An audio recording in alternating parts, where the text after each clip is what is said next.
They thought age had dulled me, that time had turned my voice into a whisper, my thoughts into dust, and my presence into an empty chair at the table. But what they never understood is that age doesn't erase fire, it concentrates it. I have watched them scheme and lie, seen them circling like vultures around this house and my name.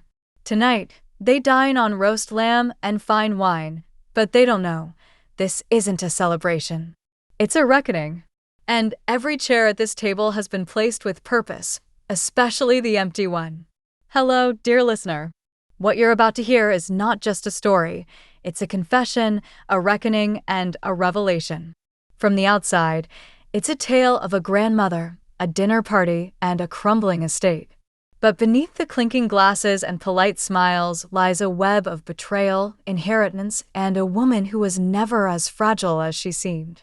This is Eleanor Caldwell's story, the final guest list, and it begins with silence, just before the storm. The chandeliers still held their breath. I stood in the center of Caldwell House's grand dining room, the same room where I had once danced in a silk dress with my late husband, where our children had giggled under the table, and where my name had once commanded respect. Now, I was a formality, a body in a chair. A ticking clock they were all too eager to stop. Outside, the roses had overgrown the fences, curling like whispers from the dead. Inside, my family buzzed like bees, but not for honey. No, they wanted the hive. The estate, the assets, the legacy. They didn't speak it aloud, but I saw it in the way they looked at the paintings, and not at me. I adjusted the silverware myself. Not a maid left in this house, couldn't afford them. Not since they started convincing me to downsize. That word, so polite, so sterile. They meant erase. Just as I placed the final wine glass, the door creaked. First to arrive, Meredith. My granddaughter by blood, a stranger by nature. She wore the look of someone who'd already inherited everything. "You're setting the table?" she asked, raising a brow. "I thought you'd be resting. Resting. What a gentle way of saying, stay out of sight, old woman." "I rest when I'm dead," I replied, smoothing the cloth napkin. "Until then, I host." She chuckled, condescending and sharp. "Well, don't overdo it. Wouldn't want you dropping dead before dessert. I mean, who'd sign the new will then?" "Ah, so that's where we were starting today." I smiled, the kind I learned from decades of society banquets, charming and venomous. "Don't worry, darling. I already did." Her smile faltered, just enough for me to taste it. Let them underestimate me. Let them all lean back in my chairs, sip my wine, and laugh at the woman they think I've become.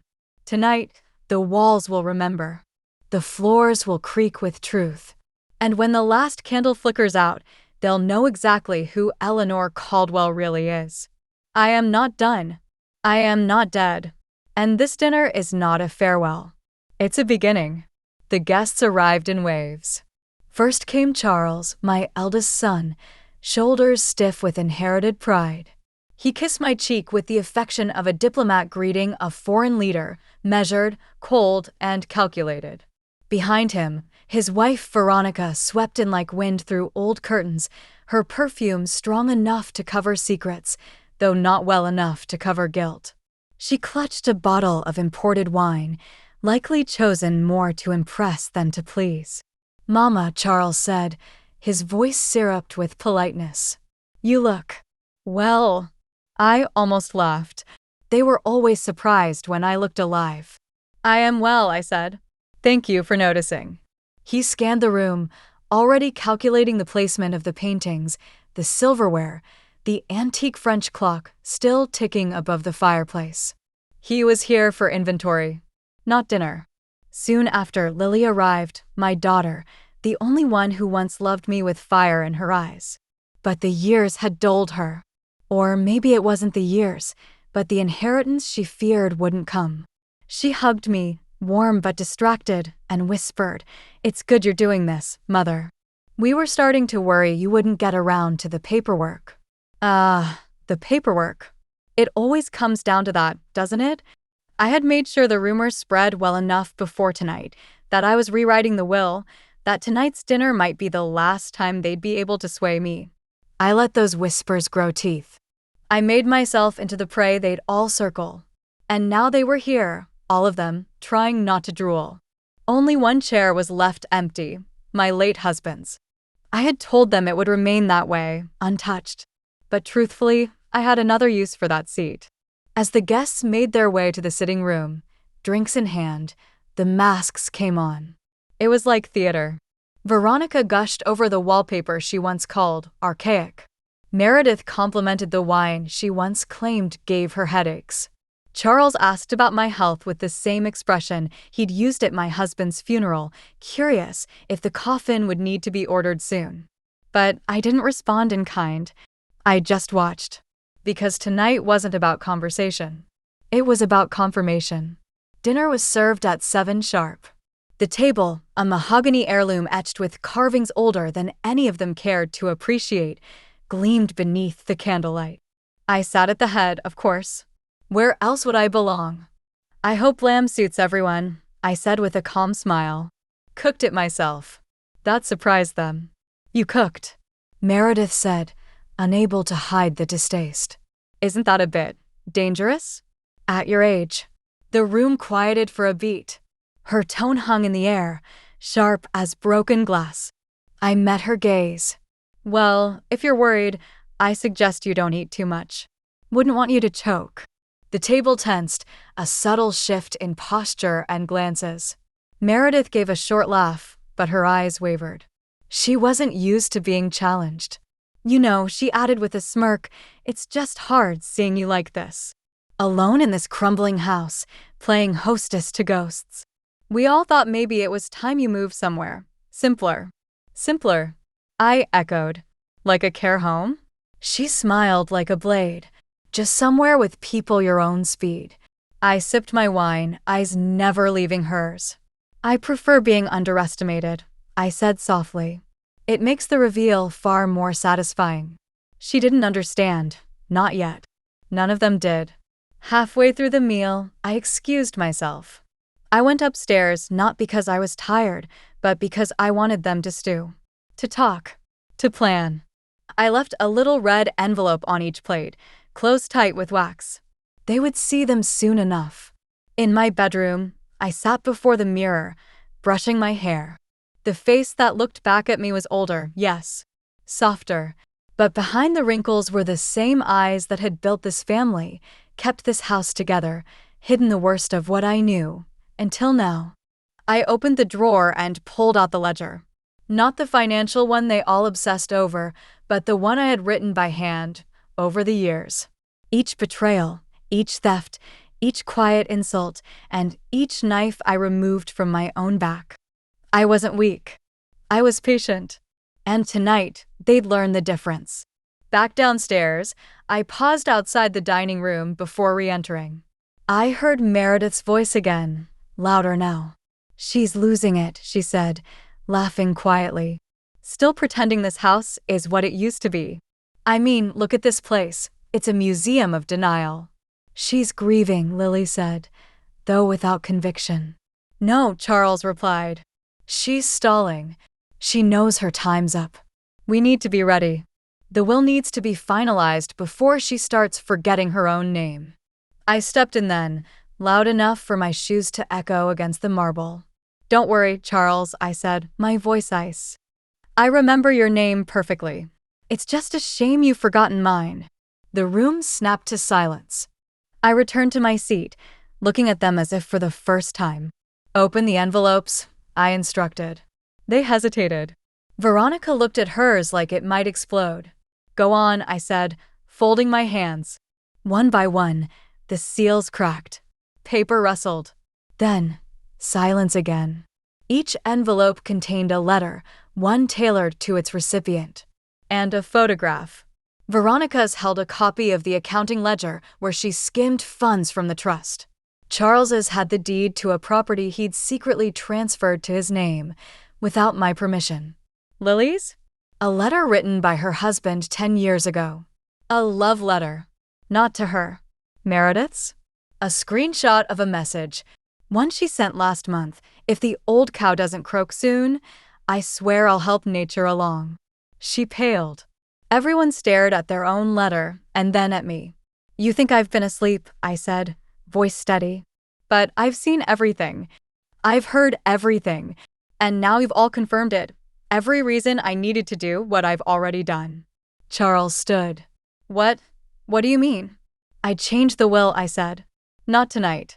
Not yesterday. A month ago. Everything goes to one person. Who? Meredith asked, her voice shaking. I smiled. To the only person who ever treated me like I still mattered. You'll meet them soon. And then, like a cue in a play, the doorbell rang. The chime of the front doorbell echoed through the old house like the strike of a judge's gavel. No one moved. The family stared at me as if I'd summoned a ghost, each of them frozen mid-thought, mid-breath. Charles looked toward the hall with suspicion, Veronica with irritation. Meredith's hand clenched her letter so tightly the paper creased like a wound. I'll get it, I said simply. I rose, the weight of age feigned in the slow pace of my steps. I let them see the tremble in my hands, not from weakness, but control. Let them believe, even now, that they still held the power. Because when the truth arrived in the doorway, their illusions would shatter like glass. I opened the door. There she stood, in a black coat dusted with road salt, holding a small duffel bag and a cautious smile. Her name was Grace. She wasn't a blood relative, no surname like Caldwell, no branches from the family tree. But she was mine in every way that mattered. Grace had been my caregiver for the last 4 years. Except she had never once cared for me. She had protected me. The girl everyone dismissed as the help had been my confidant, my memory, my ally. She'd brought me tea in the mornings and warnings in the evenings. When I could no longer trust my children with my own words, I spoke them to Grace, and she remembered everyone. Are you sure? She whispered, her fingers tightening around the bag strap. They're ready, I replied. Even if they don't know it. Grace stepped inside. The room changed temperature when she entered, though the fireplace still burned. Perhaps it was the sudden presence of consequence, of inevitability. Grace stood behind me as I walked to the head of the table. I gestured for her to remain silent. I believe you've all met Grace, I said, letting my voice carry. Polite nods followed, strained and hollow. Meredith rolled her eyes, barely hiding it. She will be staying here tonight, I continued. And tomorrow, she'll accompany me to the solicitor's office. For what? Charles demanded, still holding his letter like it might defend him. To finalize the estate transfer. His jaw worked silently for a moment before he scoffed. To her. Veronica's voice was shrill. She's a nurse. A girl you hired off a website. She's more family than any of you have been in years, I said calmly. She listened when I spoke. She respected what I built. And unlike the rest of you, she never saw me as a dying clock counting down to inheritance. She's not even blood, Meredith snapped. Blood doesn't make family, I replied, cutting my lamb with the elegance of finality. Choice does. Grace is the one I choose. The weight of the room shifted. Charles stepped forward, his mask slipping. You can't be serious. This house, the estate, the accounts, mother, these belong to the family. No, I said, lifting my eyes to his, they belong to me. And I choose what happens to what I've built. He leaned closer, trying to make his voice gentle, reasonable, still believing he could pull me back with charm. You're not thinking clearly. You're being emotional, and you're forgetting I've buried 2 husbands and raised 3 children. I've rebuilt this house twice. I've survived cancer, scandal, and the slow erosion of respect from the very people I gave everything to. Don't you dare suggest I'm not thinking clearly. I'm thinking more clearly now than I ever have. A heavy pause followed. Chairs creaked. Eyes darted from Grace to me, then to each other. So that's it? Lily finally asked. You've made up your mind? I nodded once.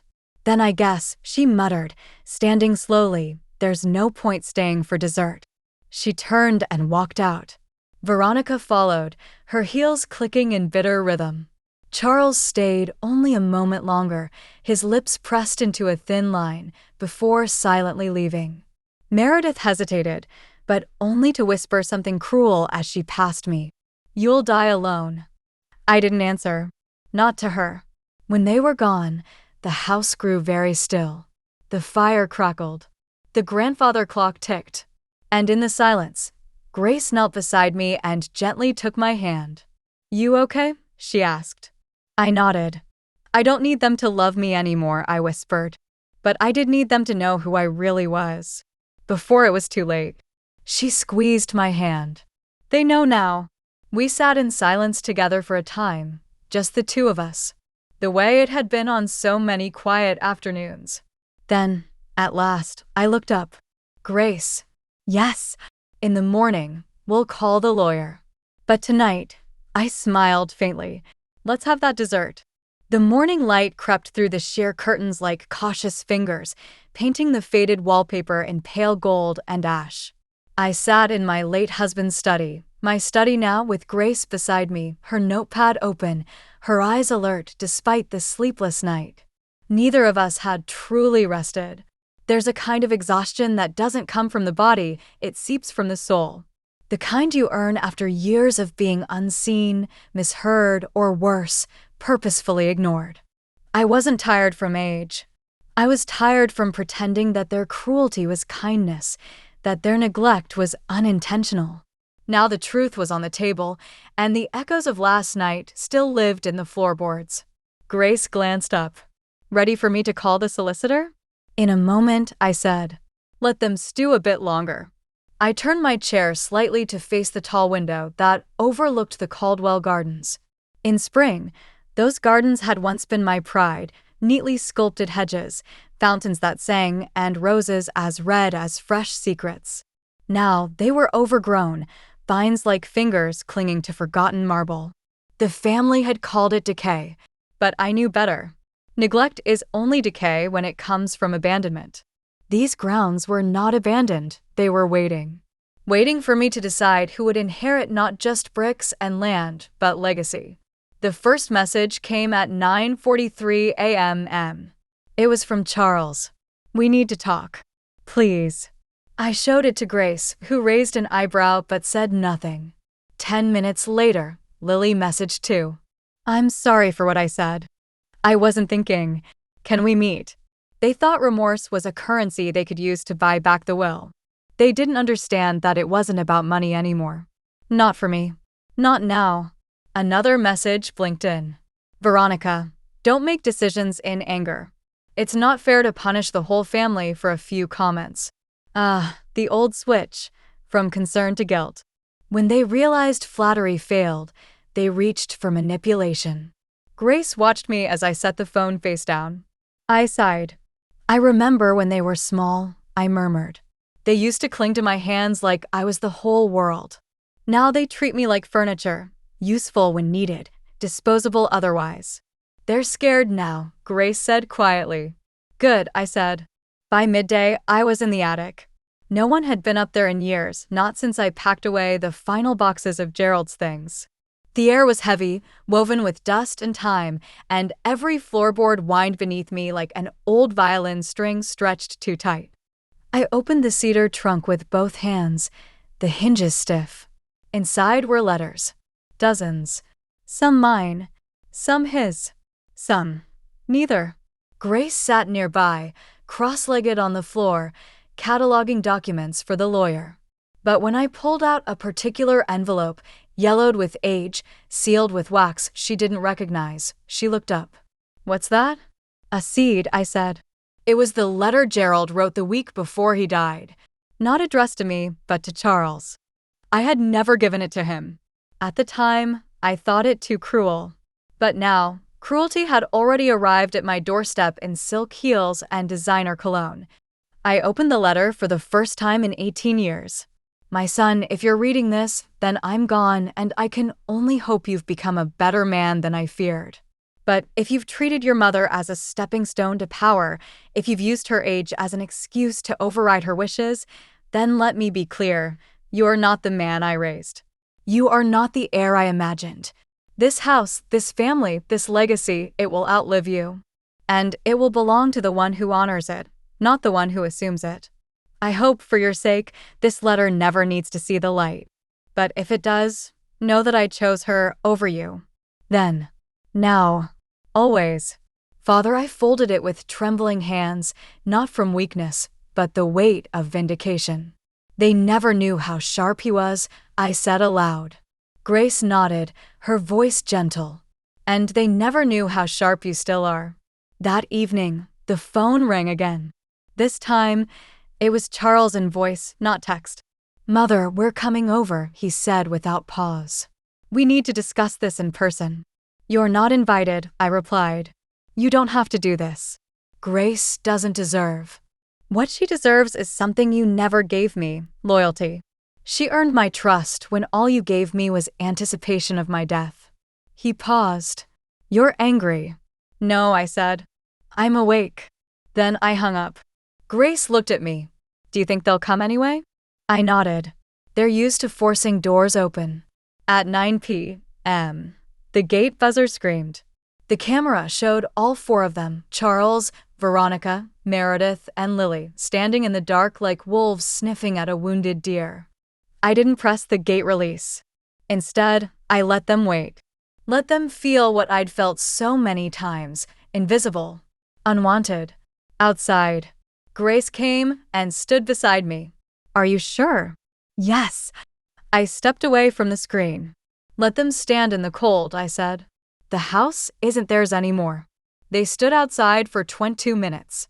I counted.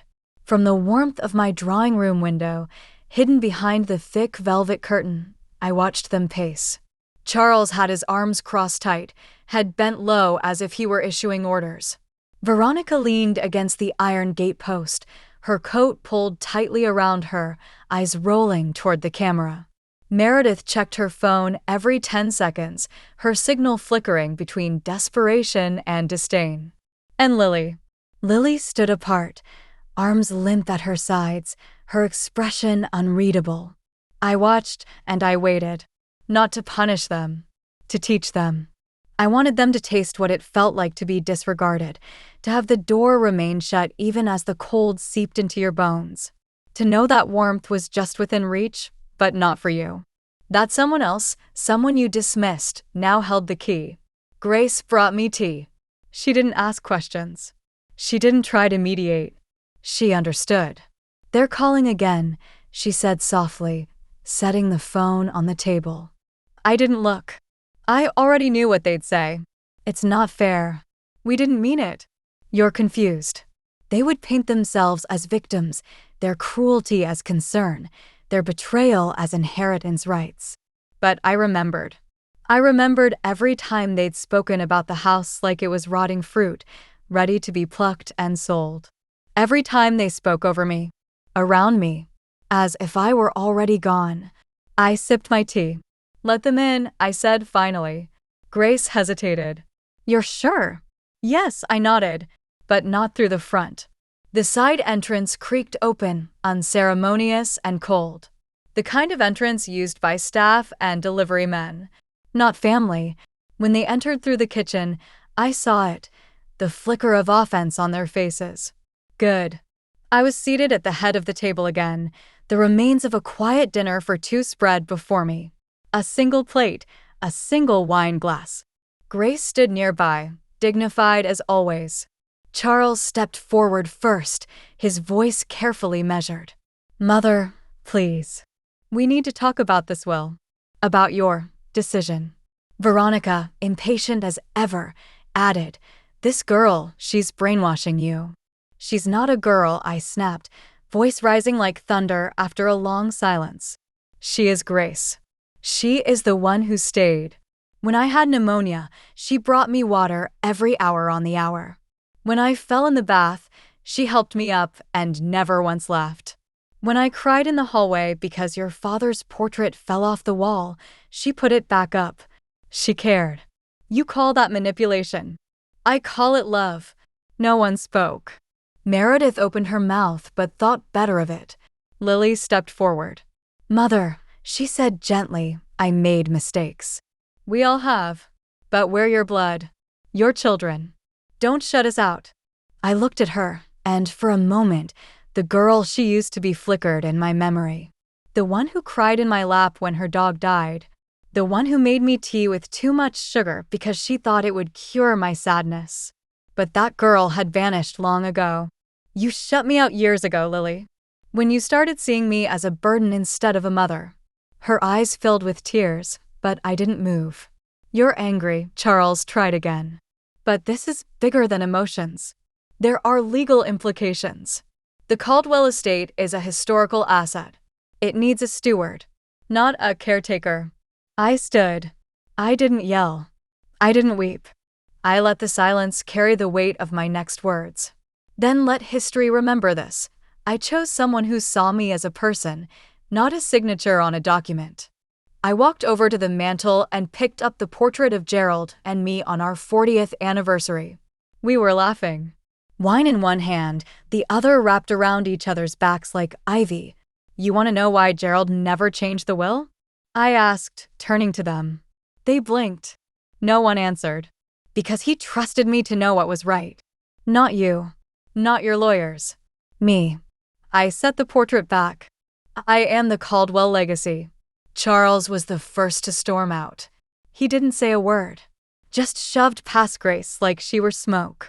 Veronica followed after hurling one final line. She'll bleed you dry and leave. I looked at Grace and smiled. She already gives more than you ever did. Meredith lingered at the door. You think this is over? She asked. We'll contest. We'll go to court. I met her glare with a steady gaze. Do. I welcome it. I have documentation, recordings, witnesses. And if it comes to it, I have all the time in the world now that you're not in it. And then they were gone. Lily remained. She walked slowly to me, not as an adversary, but as a daughter. I never meant to become like them, she said. I said nothing. She reached out and took my hand. Even if I'm not in the will, could I still visit sometimes? Finally, I smiled. You always could have, Lily. You just didn't want to. She nodded, swallowed her guilt, and left. The door closed. Silence returned. Later that night, Grace found me in the garden. The wind whispered through the overgrown rose bushes, brushing petals across the stone path. You did it, she said. No, I said. We did. She stepped beside me, looking at the stars. And now?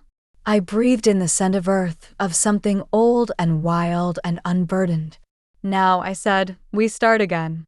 The days that followed were quiet, too quiet, perhaps, for anyone who didn't understand the difference between peace and emptiness.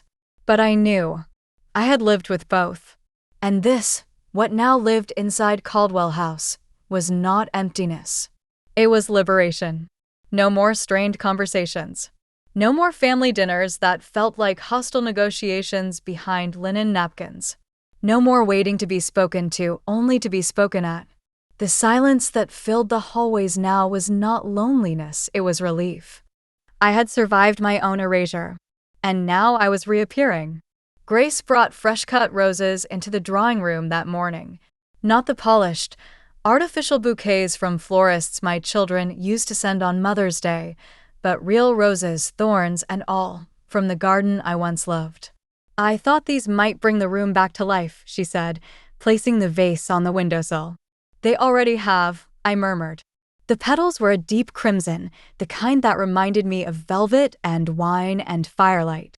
The garden had bloomed wildly, unconcerned with human plans. My children had scoffed at its disorder, but to me, the chaos was beautiful, honest. They always hated the garden, I said aloud. Said it was too much work, that I should have it leveled, landscaped properly. Grace laughed lightly. They never understood that something wild can still be sacred. I smiled. That's why I kept it. Later, I walked alone through the house. Room by room, I touched everything I had once been too afraid to confront. Not because the house was haunted by ghosts, but because it was haunted by memories of who I used to be. The woman who kept quiet. The woman who waited for kindness to be returned, even when it never came. Not anymore. The gallery hallway was the longest. On its walls hung generations of Caldwell ancestors, stern men with sideburns and medals, women with lace collars and eyes that never smiled. My portrait had once been planned for this hallway too. It had never been commissioned. No one ever thought I'd be worth immortalizing. But now I stood in front of the empty wall space at the end of the corridor. I imagined it clearly, myself in a chair, the roses behind me, a half-smile playing on my lips. Not a portrait of youth. A portrait of truth. "Grace," I called. She appeared a moment later. "Yes, call the artist. The one we met at the gallery fundraiser last year. Tell him I'm ready." "For your portrait?" "For my legacy." The solicitor arrived the next afternoon. A pale man with glasses too large for his face and the constant scent of ink about him. His name was Mr. Aldridge, and he had known our family for years. He carried with him a black leather briefcase full of documents and disbelief. "This is a rather unusual request," he said, reviewing the new documents beside the fireplace. "I'm an unusual woman," I replied. Grace sat beside me, quiet but alert. She was the recipient of my estate, the full and formal heir. But beyond the paperwork, I had insisted on something else. She be listed not as caregiver or assistant, but as chosen family. "Technically," Aldridge said, "there's no such legal distinction." "There is now," I interrupted. "Write it. Let it sit in the archives on record for all to see. That I chose her not because I was lonely, but because she was loyal." He paused, then nodded. "As you wish, Mrs. Caldwell." I signed the final pages. My hands didn't shake. Grace took the pen next. When her name met the parchment, I felt the weight of years lift from my shoulders. That night, as we shared dinner, I found myself laughing. Really laughing. I couldn't remember the last time I had done so in this house. It felt almost rebellious, like breaking a rule I didn't agree with. "I think," I said between bites, "I'd like to travel again." Grace looked up, surprised but pleased. "Where?" "Oh, I don't know. Italy. Or Morocco. Someplace where the sun doesn't apologize for shining." She grinned. "We'll go." "We?" I asked, teasing. She blushed. "Well, you assumed correctly." A week passed. Then another. And then, on a rainy Thursday morning, I received a letter. Not an email. Not a text. A real letter, addressed in my grandson Daniel's handwriting. He was Meredith's boy. I hadn't seen him in 3 years. "Dear Grandma Eleanor, Mom says you've gone mad. But I don't think so. I remember how you taught me to prune roses without cutting myself. I remember your hot chocolate and the stories you told about the house. I don't care what they say. I hope you're okay. I miss you. Can I come visit sometime?" I cried. Not because I was hurt, because somewhere in the next generation, the rot hadn't fully taken hold. I wrote back the same day. "Dear Daniel, you may visit anytime. Bring gloves, we have roses to tend." It was strange how quickly silence became comfort. Before, when the halls of Caldwell House fell quiet, it felt like the air had stopped breathing, like grief had sealed the windows shut. But now, silence meant something else. Restoration. Reflection. A kind of elegant defiance. The house didn't mourn anymore. It waited. Every morning, I sat in the solarium with my tea while Grace went about her work with quiet purpose. Sometimes we spoke. Sometimes we didn't. But always there was understanding. Then came the press. A reporter called on behalf of the Herald's Society column. Polite, but too curious. He had heard whispers of the will change. Someone had spoken. Probably Meredith. "She's filed an intent to contest," Grace said as she hung up the call from the solicitor later that afternoon. "Charles may follow. Veronica too. They'll try to drag it through court." I wasn't surprised. I was only disappointed. "I gave them everything for decades," I murmured. "And now that I've kept one thing, my own choice, they want to take it away too." Grace placed a hand on mine. "You don't have to fight them alone." "I never was alone," I said. The next week, they came back, not all of them, just Charles and Meredith. Unannounced, but this time, through the proper door. I didn't let them pass the foyer. Charles looked thinner, sleep-deprived. His eyes darted around the entrance as though expecting to find boxes packed, heirlooms missing, Grace in my chair. "We need to talk," he said. "So talk," I replied. From there, Meredith wore a smile so brittle it might snap in the wind. "I've spoken with a lawyer," she began. "He says you're of sound mind. That it'll be hard to challenge this if we can't prove coercion." I raised a brow. "Is that what this is?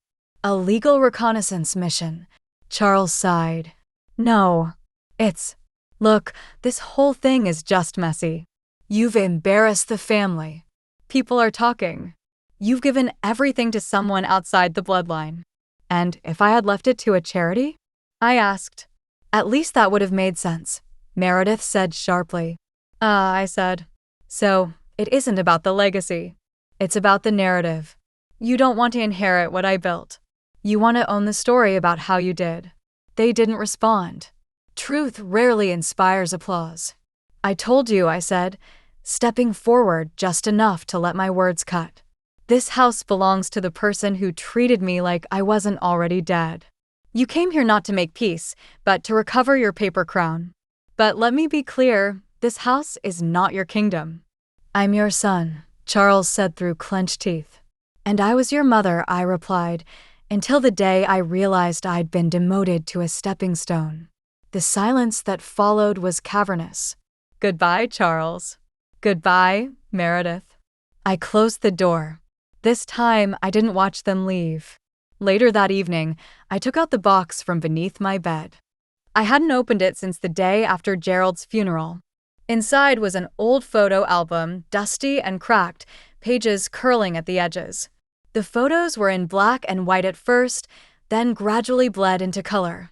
My wedding day, Charles holding Lily in the garden, Meredith's first birthday party, a Christmas dinner where all of them smiled because they didn't yet know how to lie with their eyes. And then the newer photos, Grace holding a tray of food with a candlelit smile. Grace pushing my wheelchair through the autumn leaves. Grace and me at the lake, laughing in windbreakers. None of these were staged. None were forced. These were the real memories. The ones that would matter after the portraits faded. The phone rang again. Grace picked it up and then handed it to me with a quiet, "It's Lily." I answered.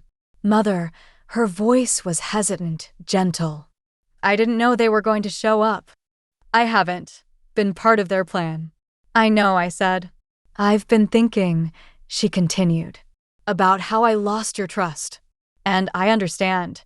I don't want anything, not the house, not the accounts. I just want time with you. If you'll have me." There was silence. And then I said yes, because not everyone deserved forgiveness. But some still had the courage to ask for it. That night, I stood by the window and looked at the empty gate. It was no longer a barrier. It was a symbol. I had built a fortress once, brick and legacy and reputation. But it had become a prison when I let others define who I was within it. Now, it was simply a home. And I was simply free. The west wing of Caldwell House had remained untouched for nearly 10 years. After Gerald's death, I shut those doors myself, closed off the hall like a wound too deep to dress. The dust collected over time, thick as frost on glass, but I never let anyone clean it. Not even Grace. That part of the house had become a mausoleum of memory, a place I walked past but never entered. Until now. It was time. The door creaked as it opened, brittle with disuse. A musty warmth greeted me, bookshelves lined with titles I'd forgotten he loved, his old desk facing the window where he used to scribble notes no one ever read. And in the far corner, his chair. Still there. Still shaped like him. I stepped in slowly, the air strangely heavier in this room. As if even time had hesitated here. Grace waited at the doorway, sensing this was not a moment to interrupt. I reached for the small key around my neck, the one I'd worn like jewelry all these years, and unlocked the bottom drawer of Gerald's desk. Inside, A small leather pouch, worn with age, and a sealed envelope addressed to Eleanor. When it's safe. I had forgotten it. Or maybe I'd just buried the memory too deep. My hands trembled slightly as I opened it. Inside the pouch was a brooch. Sapphire.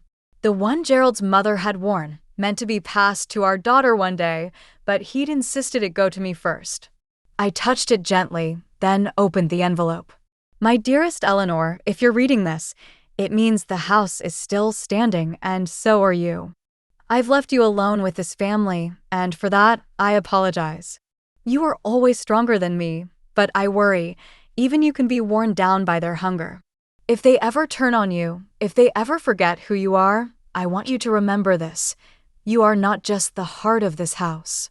You are its bones, its fire, and its memory. Give nothing to those who hollowed you out. Let them starve on their own entitlement. And when you're ready, reclaim every room.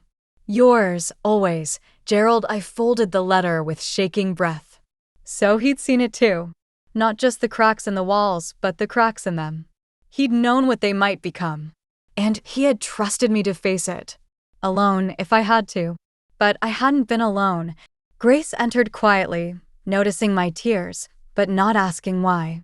She just placed a hand on my shoulder. I pressed the brooch into her hand. Put this away for me, I said. Someday it'll belong to someone who deserves it. She nodded and tucked it into her pocket. Later that day, Lily arrived.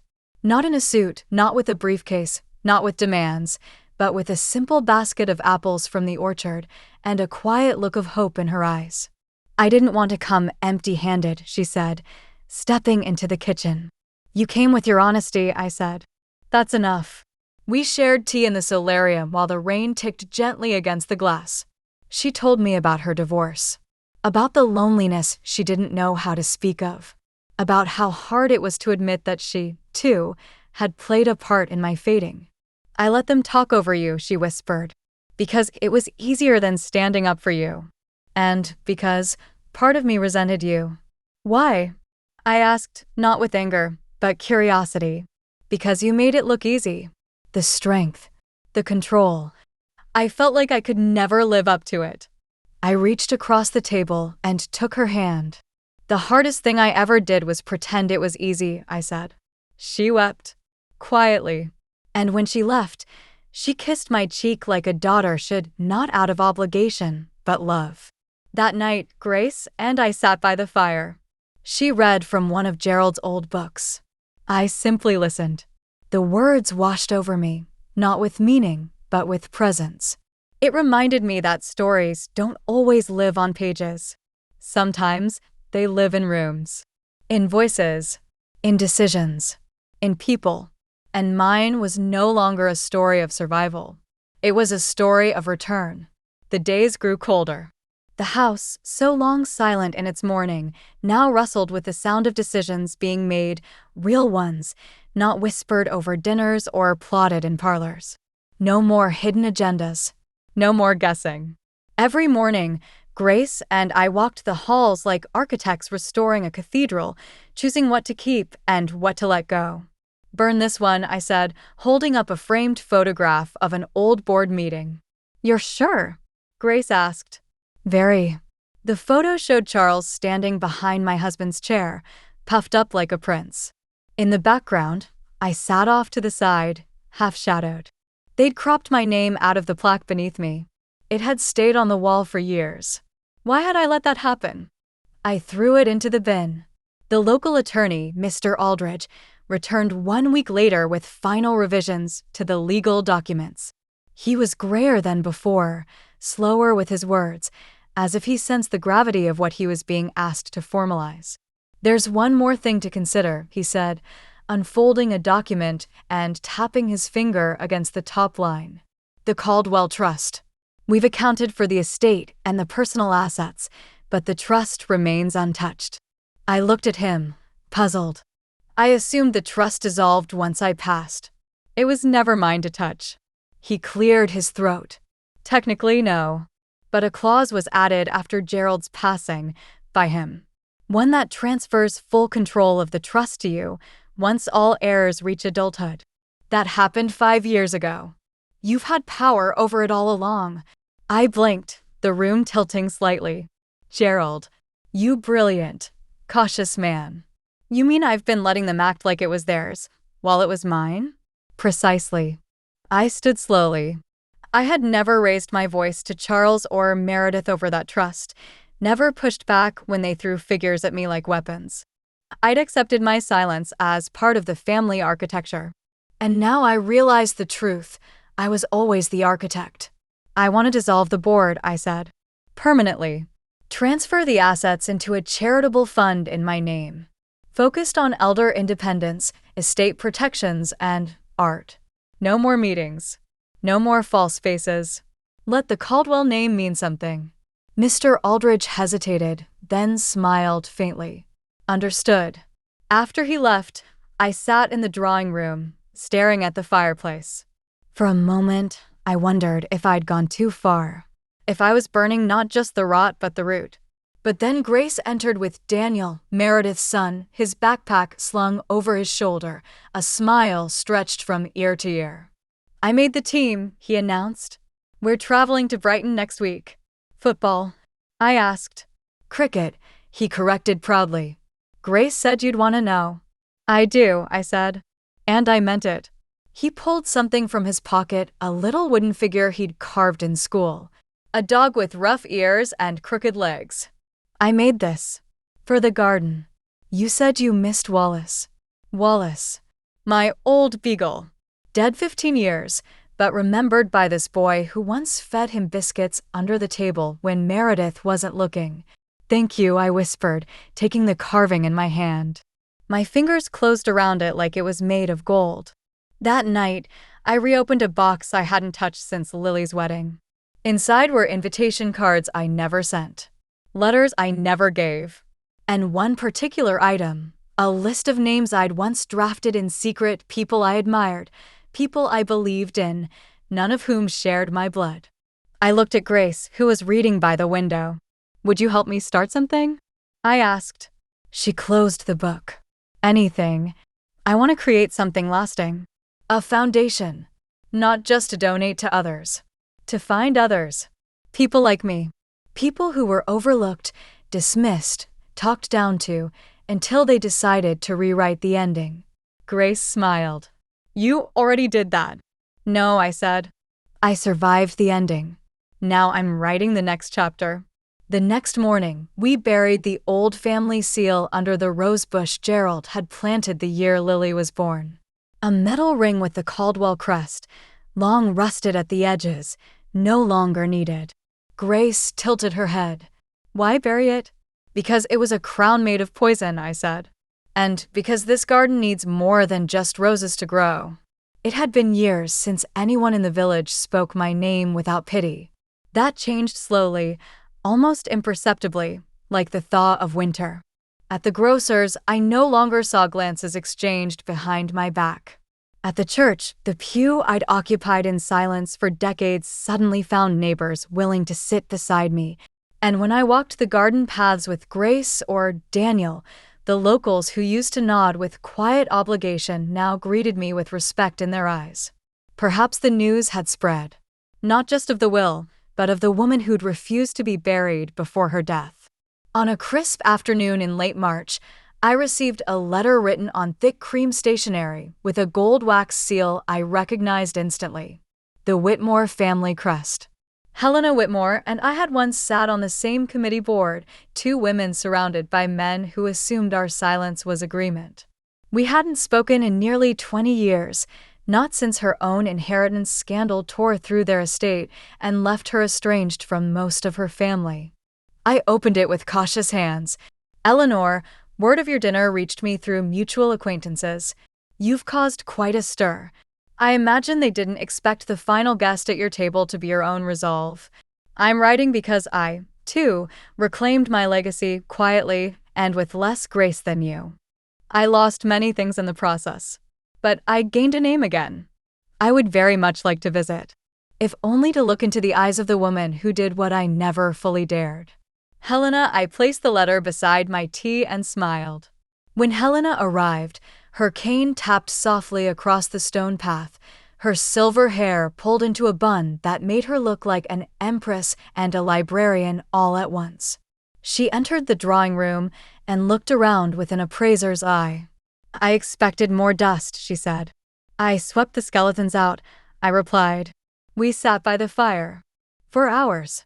We spoke not of husbands or children, but of power, of betrayal, of how exhausting it was to be dismissed with a smile, of how silence had once been our armor, and how removing it had made us stronger, not weaker. She reached into her handbag and pulled out a folded paper. "I brought this," she said. "An old sketch. Something I never hung." It was a portrait, rough, unfinished, of Helena in a high-backed chair, her hands resting on the head of a hound, her face half in shadow. "They never commissioned the final version," she said. "Told me I didn't represent the family image." I unfolded it gently. "They were wrong," I said. "We talked about my foundation, and Helena promised a donation." "Not out of charity," she said. "Out of rage." I laughed. Best kind. That night, I found Grace setting up the old sitting room with fresh canvases and pencils. "What's all this?" I asked. "The artist you requested is coming tomorrow," she said. "For your portrait." I blinked. I had nearly forgotten. I walked slowly to the large wooden chair we'd placed near the window. The evening light poured through the glass, warming the dust motes that danced like gold spirits. "Saturday, how do you want to be painted?" Grace asked softly. I looked out at the garden. The roses had begun to bloom again. Not young, not pretty, not powerful. She waited. "I want to be painted as I am. A woman they tried to erase, who redrew herself." The next day, the artist arrived, a young woman named Imogen, with ink-stained fingers and the curious gaze of someone who saw what others missed. We talked for a while before she began. I told her the truth. About the inheritance. About the dinner. About Gerald's letters and the brooch and the burning of the old family photograph. "I don't want to be remembered as a victim," I told her. She nodded. "You won't be." She sketched me for hours in silence. When she finished, she turned the easel and I saw the outline. It wasn't flawless. There were lines in my face, the arch of my spine slightly bent, my hands veined and bare. But in my eyes there was fire. "Hang it in the portrait room," I said. "At the end of the hall." "But you said," I know what I said. "But now? Let them see me. When guests return to this house in years to come, they will walk past the paintings of old men with medals and women in lace with folded hands. And at the very end, they will see me, a woman in the winter of her life, sitting beneath a blooming rose window, her eyes not fixed on the viewer, but past them, toward what came next." Spring returned to Caldwell House slowly, but deliberately, like an old friend who remembered where every scar once was and decided to plant something over it. The roses bloomed wildly this year, maybe because they knew. Everything I had buried was beginning to grow. The foundation we'd built, Grace and I, was beginning to take shape. The name I gave it was simple, but purposeful. The Eleanor Initiative. No more anonymous funding. No more whispered donations behind locked trust doors. We gave grants to women over 60 who wanted to reclaim businesses, run galleries, publish books, start again, not retire, but rise. The applications flooded in. Letters handwritten in careful script. Stories of widows and war survivors, teachers and tailors, artists who had spent their entire lives giving to others, only to be left with nothing when the giving stopped. One woman, Patricia, had been a seamstress for 50 years. Her children sold her home when her eyesight began to fail and placed her in assisted living without ever asking her what she wanted. She applied for a grant to open a boutique for hand-sewn memory quilts. We approved her the same day. "You're building an army," Helena told me during one of her visits. "A silver-haired revolution." "Better late than never," I replied. But not all echoes of the past stayed silent. One afternoon, as Grace was away meeting with our first grantee, I found a letter slipped under the main door. No postage. No name. Just 2 words written in black ink on the envelope. Forgive me. Inside was a single sheet of paper. Typed. Careful. Precise. Mother, I'm sorry for what I became in your presence. Sorry for how I confused inheritance with identity and blood with entitlement. I don't expect you to change your will. I don't expect you to answer. But I wanted you to know that I see it now. I see you now. I've joined a counseling group. Meredith has too. We're trying, separately, to understand what we did and why. I don't know if there's a way back, but I hope someday you'll let me sit with you again. Not for an estate. Not for anything. Just for tea. Charles I folded the letter, then sat in silence for a long while. The bitterness inside me was not gone, but it had softened, like glass melted into something smooth and dangerous only if you handled it wrong. He had written not out of strategy, but shame. And that meant something. Not everything, but something. That evening, as the sun hung low over the fields, I walked the garden path toward the stone bench beside the roses. It had been Gerald's favorite spot. He used to sit there and tell me stories from the law office, most of them ridiculous, all of them fond. I carried with me a small brass urn. It was time. Gerald's ashes had remained in the chapel wall for years, sealed behind cold stone and ceremony. But I had asked privately to have him moved, quietly, without fuss, because I knew where he really belonged. I sat on the bench, opened the urn, and let the ashes drift among the rose bushes, mingling with the earth and the roots and the wind. I kept my promise, I said aloud. I didn't let them take me down with the house. The breeze rustled the branches in reply. Or maybe it was just memory. Either way, it felt like a nod. Back inside, Grace returned with stories of her meeting, and we laughed over dinner. We lit the fireplace. We read letters from new applicants. The house was full not with bodies, but purpose. And then, near midnight, I stood once more in the portrait hall. My painting had been hung, not at the end, as I once requested, but in the center, between Gerald and the founding matriarch of the Caldwell line. It felt right. I stared at myself in paint, my hands resting on the head of Wallace's carved wooden likeness, the roses behind me, and the light in my eyes not of youth, but knowing. It was not the face of a victim. It was the face of a woman who chose herself. It rained on the morning of the spring gala, not the kind of rain that ruins plans, but the kind that blesses soil, the kind that promises new things will grow where old things once fell. Grace and I stood by the front window, watching cars glide slowly up the gravel path to Caldwell House. It was the first time in over a decade the gates had opened to the public. No hidden agendas. No inheritance vultures. Just people, some from the village, others from far off, who had come to hear stories, share theirs, and gather around what was no longer an estate, but a sanctuary. We had prepared for months. The East Wing had been converted into exhibition space for the stories of women our foundation had supported. Patricia's quilt now hung beside Helena's portrait. The library had become a reading room. The garden bloomed like it had never bloomed before. And at the center of it all, the portrait hall. I had resisted the idea of giving a speech. But when the crowd quieted, when the lights dimmed and the roses outside leaned into the windows as if listening too, I felt something rise inside me. Not fear. Voice. Grace took my hand and guided me gently toward the small dais. I stood beneath my own painted face, the very one they had once said didn't represent the family, and I spoke. I used to think legacy was something you left behind, I began, my voice clear, unwavering. But I've learned, it's something you live into. A hush blanketed the room. I let people make decisions for me because they said they knew best. Because they were louder. Because I was tired. And one day, I woke up and realized I had let myself disappear. I looked around at the faces, young and old, men and women, strangers and kin. But we don't vanish all at once. We vanish inch by inch.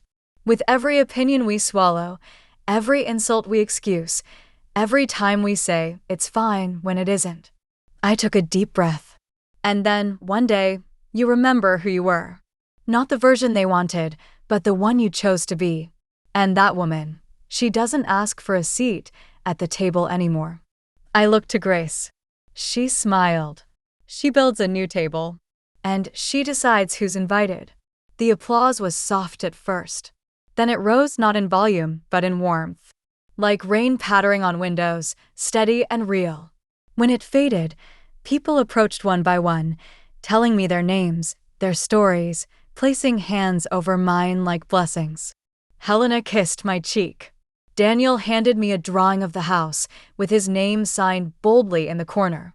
Lily brought me a flower crown. Too late for it to be maidenly, I joked. Perfect for a matriarch, she said. And then, just before dusk, Charles appeared. He stood at the edge of the hallway, behind the last guest to leave, eyes unsure, hands empty. But for once, he looked small in the way a son does when he no longer sees his mother as an obstacle, but a lighthouse. He walked forward. I didn't come for anything, he said. Just to see. I nodded. Then stay and see. He sat in the corner of the hall. Quiet. Watching. For the first time, I didn't feel like I owed him anything. But still, I felt something settle in my chest. Not forgiveness. Peace. Later that night, Grace and I walked the garden paths once more. The moonlight draped across the roses like a second skin. My knees ached. My back reminded me of my years. But my heart was lighter than it had ever been. You did it, Grace said, her arm linked with mine. No, I corrected. We did. And then, just before we returned to the house, I saw it, a single white rose blooming in the middle of the red. A mutation. A surprise. A new branch from an old root. I knelt, even with difficulty, and touched it. Because sometimes, even after everything has ended, something still chooses to grow. The END, would you like me to compile the full story into a single document for your records or narration project?